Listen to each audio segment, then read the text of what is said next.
السلام علیکم۔ ہم پڑھ رہے تھے جمہوریت کی خصوصیات۔ اس میں نیکسٹ ہے اقلیت کے حقوق کا تحفظ۔ جمہوریت میں اکثریت کی حکومت ہوتی ہے، لیکن جمہوریت کے جو اصول ہیں ان کے مطابق اقلیت کے حقوق کے تحفظ کا بھی بندوبست کیا جاتا ہے۔ اقلیتی سیاسی جماعتیں جو ہیں وہ بھی انتخابات میں حصہ لیتی ہیں اور وہ اکثریت بھی حاصل کر سکتی ہیں، لیکن اگر مذہبی اعتبار سے دیکھا جائے تو وہ اقلیت ہی رہیں گے۔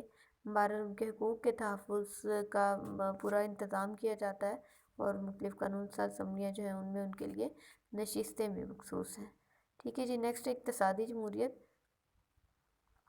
کسی بھی فرد کو جمہوریت کے اصولوں پر عمل پیرا ہونے کے لیے سب سے پہلے اس کی اقتصادی حالت کو بہتر بنایا جاتا ہے، کیونکہ جب فرد جو ہے وہ اس کو روزی روٹی کی فکر سے آزاد کیا جائے گا تو پھر ہی وہ سوچنے سمجھنے کے قابل ہو سکے گا کہ اسے کن نمائندوں کو منتخب کرنا چاہیے جو کہ ملک و قوم کے لیے بہتر ثابت ہو سکیں۔ تو جمہوری ریاست جو ہوتی ہے وہاں پر ہر شہری کو مساوی معاشی حقوق حاصل ہوتے ہیں، انہیں روزگار کے مواقع فراہم کیے جاتے ہیں تاکہ وہ اپنے خاندان کی بہتر کفالت کر سکیں۔ نیکسٹ جی، شخصیت کی تکمیل۔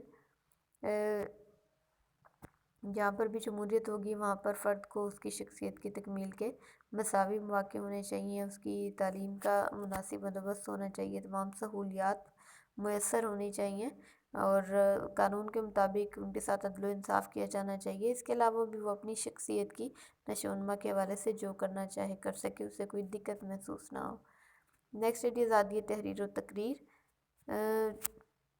جدید جمہوری نظام میں آزادی تحریر و تقریر کو بہت اہمیت دی جاتی ہے، اور جہاں پر تحریر و تقریر کی آزادی نہیں ہوگی وہاں پر جمہوریت نہیں ہو سکتی، کیونکہ یہ وہ حق ہوتا ہے جس کی وجہ سے سیاسی جماعتوں کے منشور پر تبصرہ کیا جاتا ہے، حکومت کی پالیسیوں پر تنقید کی جاتی ہے۔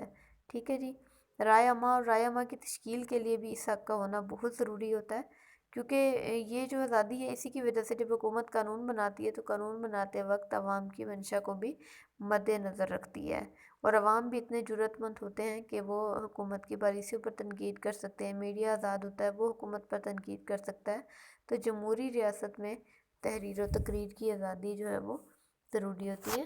نیکسٹ ہے فرد کی خدمت۔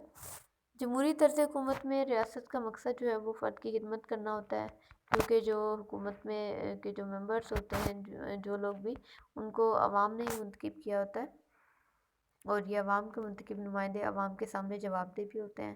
تو اگر عوام کی منشا کے خلاف وہ پالیسی وضع کریں گے، کوئی بھی ایسے قوانین بنیں گے جو کہ عوام کے مفاد کے خلاف ہوں گے، تو ایسی سیاسی جماعت جو ہے وہ عام طور پہ دوبارہ منتخب نہیں ہوتی ہے، لیکن ہمارے یہاں صورتحال مختلف ہے۔ اچھا جی، نیکسٹ لاسٹ پوائنٹ ہے حزب اختلاف کا کردار۔ حزب اختلاف اپوزیشن۔ جمہوریت کی خصوصیات میں حزب اختلاف کا کردار بہت اہم ہے۔ جب جنرل الیکشنز ہوتے ہیں تو وہاں اس میں مرکزی اسمبلی میں جو جماعت اکثریت حاصل کرتی ہے وہ حکومت تشکیل دیتی ہے، ٹھیک ہے، اور جو باقی جماعتیں ہوتی ہیں وہ اپوزیشن کا رول پلے کرتی ہیں۔ تو جہاں بھی جمہوریت ہوگی وہاں پر اگر اپوزیشن نہیں ہوگی تو ایسی صورت میں جو حکمران جماعت ہوتی ہے، جو گورنمنٹ میں ہوتے ہیں، وہ پھر اپنی منمانی شروع کر دیتے ہیں، ٹھیک ہے، کیونکہ وہ کسی کے سامنے سچ جواب دہ بھی نہیں ہوتے اور ان کی پالیسیوں پر کوئی تنقید کرنے والا بھی نہیں ہوتا۔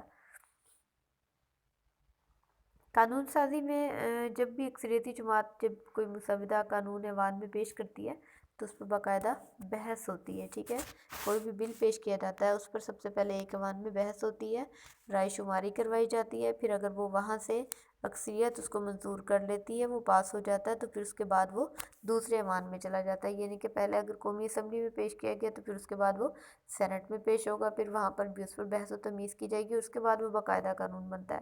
تو یہ جو بل ہوتے ہیں ان کے ذریعے حکومت کی پالیسی پر جو تنقید کی جاتی ہے، اسے عوام کو بڑی آگہی ہوتی ہے، حکومت کے اقدامات سے آگہی ہوتی رہتی ہے کہ حکومت جو ہے وہ کیا کر رہی ہے۔